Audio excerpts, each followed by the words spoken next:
बनाए थे, अब आप लोगों को बताएंगे क्या है नातेदारी व्यवहार या रीतियाँ। नातेदारी व्यवहार रीतियाँ में ये है 6 पॉइंट। पहला है परिहार, दूसरा है परिहार संबंध, तीसरा है माध्यमिक संबोधन, ये है मातुल्य, पांचवा है पितृवशेष, पितृ स्वश्रेय, फिर है सहकष्टी। अब देखिए इन 6 के बारे में आपको बताते हैं, इसके बाद आप लोग का ये लेसन खत्म है और फिर आप लोग का अगला लेसन है जाति व्यवस्था। ठीक है, इसको आप लोग प्रिपेयर कर लीजिए। आप लोगों के जब टेस्ट आएंगे, होने हाफ ईयरली एग्ज़ाम हो रहा है, इसी 4-5 लेसन में जो पढ़ाए हैं उसी 4-5 लेसन में से आप लोगों को एग्ज़ाम में दिया गया है। आप लोग ध्यान से पढ़िए। दीक्षा और ज्योति और जाहिदा क्या है, तीनों जने ये पूरा प्रिपेयर करिए और तीनों जने हाफ ईयरली का एग्ज़ाम देंगे। ठीक है, अब देखिए ये क्या है परिहार देखिए है, बताए पहले हम आपको कि परिवार व्यवहार या रीतियाँ जो हैं उसमें 8 पॉइंट है। इसमें आपको ये बताए हैं कि प्रत्येक समाज में नातेदारी व्यवहार जो है, आपको बताए कि नातेदारी जो है, नातेदारी के बिना समाज जो है वो असंभव है। उसको 8 भागों में बांटा गया है। पहला है परिहार। अब देखिए नातेदारी व्यवस्था में परिहार नियमों का विशेष महत्व है। परिहार संबंधों के अंतर्गत नातेदारी में 2 परस्पर संबंधित अधिकार बताए गए हैं। पहला है प्रत्यक्ष रूप से और दूसरा है अप्रत्यक्ष रूप से। अब प्रत्यक्ष रूप से व्यवहार करने से जो बचते हैं, उदाहरण के लिए जैसे प्रत्यक्ष समूह में जैसे हमारे ससुर और पुत्रवधू तथा सास और दामाद के बीच परिहार संबंधों का प्रचलन अधिकांशतः समाजों में पाया जाता है। किसके किसके में? ससुर में, पुत्र में, ससुर में और पुत्रवधू में, और दामाद में, सास में, ये सब क्या है? ये है परिहार का प्रचलन है। ठीक है, इसके देखिए अब क्या है कि प्रायः परिवार से संबंधित व्यवहार प्रतिमान लगभग सभी सदस्यों के बीच में प्रचलित है, क्योंकि इन रीतियों का उद्देश्य परिहार संबंधियों के बीच शिष्टाचार व नैतिक मूल्यों को बनाए रखने के लिए है। दूसरा पॉइंट है परिहास संबंध। देखिए परिहास मीन्स होता है हंसना, जोक, उसको बोलते हैं परिहास। तो नातेदारी संबंधों में परिहार संबंधों के विपरीत प्रकृति के होते हैं। सामान्यतः परिहार संबंधों का प्रचलन विशेष रूप से विवाह संबंधियों से होता है। परिहार संबंधों में हंसी मजाक, छेड़छाड़, अश्लील व भद्दे कथन, यहाँ तक कि कुछ सीमा तक यौन नैतिकता के नियमों में भी शिथिलता पाई जाती है।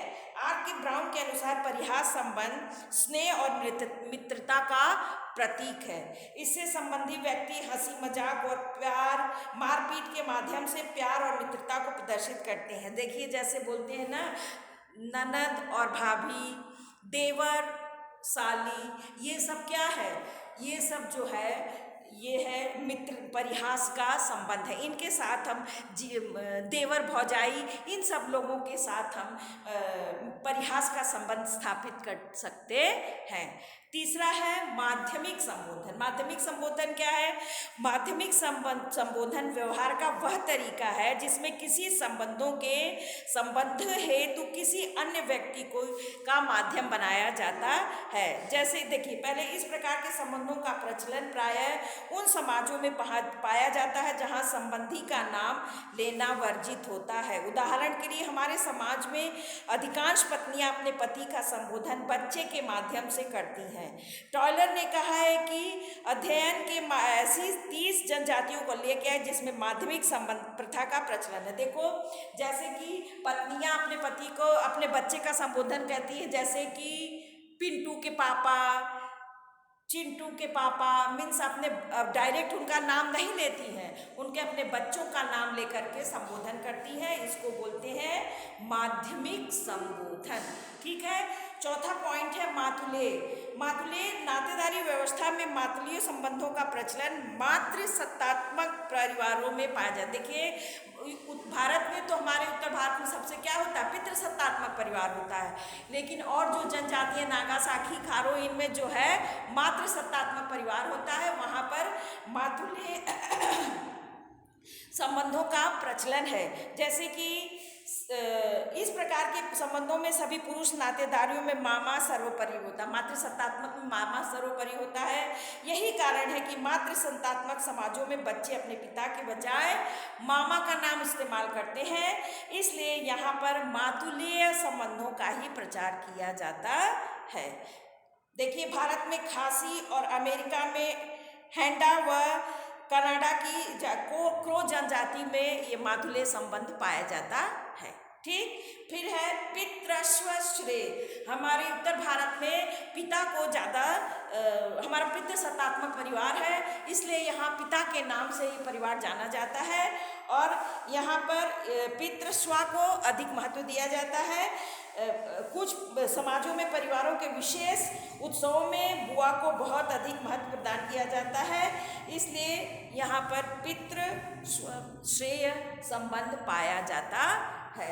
ठीक है, फिर है सहकष्ठी या प्रसविता। इसमें एक प्रकार की प्रथा का प्रचलन कुछ जनजातियों में पाया जाता है। इस प्रकार में जब कोई प्रसूता स्त्री प्रसव काल के दौरान जिस प्रकार का खान पान खाती है और विभिन्न प्रकार के परहेज या नियमों का पालन करती है, ठीक उसी प्रकार के निषेधों का खान पान का परहेज करने वाले उसके पति द्वारा किया जाता है। सह प्रभाविता को कुमेत के नाम से देखिए कहा जाता है ना कि अच्छा खाएंगे पिएंगे तो बच्चे पर अच्छा प्रभाव पड़ेगा, बच्चा गोरा और सुंदर होगा। उसी तरह से ये है हमारा सहकष्टी या प्रसविता। आई बात समझ में? अब देखिए पॉइंट है भारत में नातेदारी व्यवस्था। देखिए, भारत में नातेदारी व्यवस्था जो है वंश क्रम के आधार पर और विवाह संबंधी के आधार पर।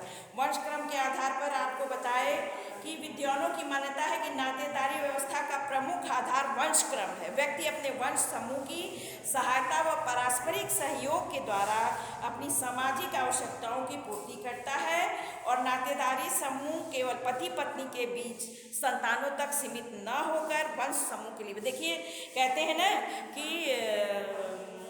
वंश क्रम जो होता है वो पिता के नाम से चलता है और उसी लिए पति पत्नी जो है बच्चे यौन संबंध स्थापित करके बच्चे पैदा करते हैं। पहला देखिए, इसमें दो प्रकार का प्रचलन है। पहला पितृवंशीय वंश समूह, मतलब पितृवंशीय वंश परंपरा के अंतर्गत वंश का क्रम पिता के नाम से रखा जाता है। सभी लोग जानते हैं आप लोग। इस प्रकार के समाजों में पिता के पश्चात संपत्ति का हस्तांतरण पुत्र को हो जाता है। ठीक है, और मातृ संबंधी में क्या है,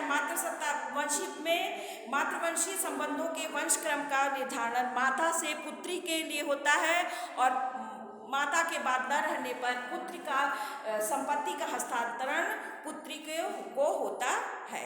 फिर पहला था वंश क्रम क्या, फिर है दूसरा जो है पितृवंशीय हो गया, फिर तीसरा है द्विपक्षीय या उभय वंशीय वंशक्रम।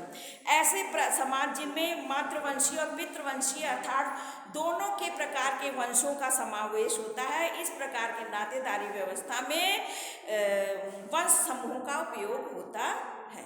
ठीक है, फिर है विवाह संबंधों के आधार पर। देखिए, विवाह के संबंधों के आधार पर होता है। भारतीय सामाजिक संरचना में नातेदारी संबंधों के निर्धारण में विवाह संबंधों का महत्वपूर्ण भूमिका है। ठीक है, इसको आप लोग पढ़ लीजिए। ये लेसन आप लोगों का खत्म हो गया।